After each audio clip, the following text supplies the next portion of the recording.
mà vai khắp em cũng đủ bình chưa ha ôi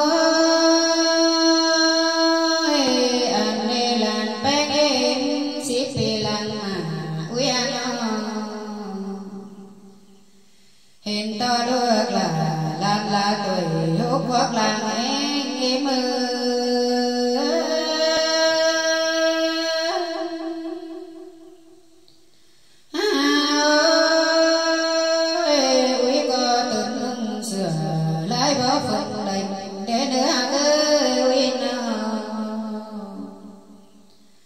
làm bé em chẳng coi tình xót ai lùi khăn để nữ ơi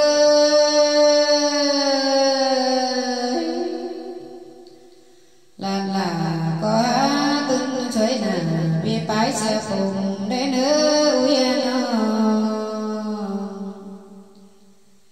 chẳng coi thông xưa hồi ngóm lấy để nữ ơi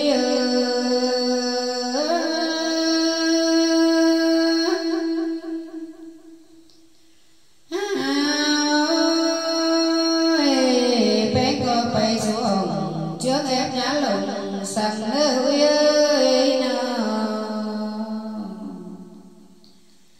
ba lồng đơm đã chia sẻ cùng mẹ là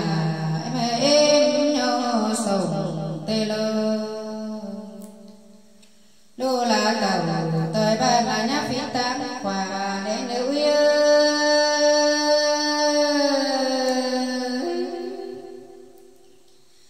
làm bé em chẳng coi trước cần bày số chương làm khăn đen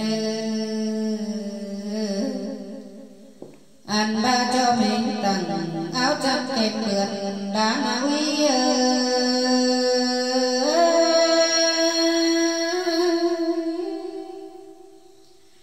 ôi có hình tớn đàn sùng sửa chốt sống thàn đá quý hiện tông đã có pha bên đáy của là nếp bên khai ni bảy sơn mông cá té lại của làm sao chạy leo lò nữa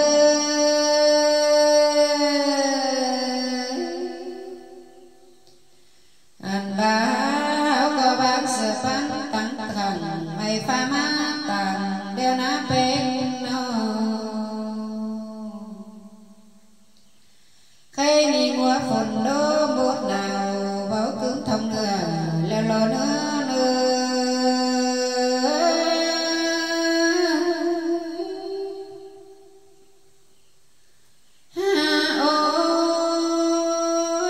tư tầng xoay rào rồng bá tình xiềng ngó được quá huynh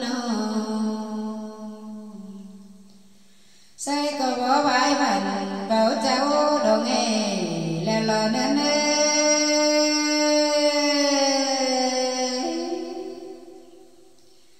anh ba phán khó tội say bao đồ là chăm chữ nhá lồng lên nữa ui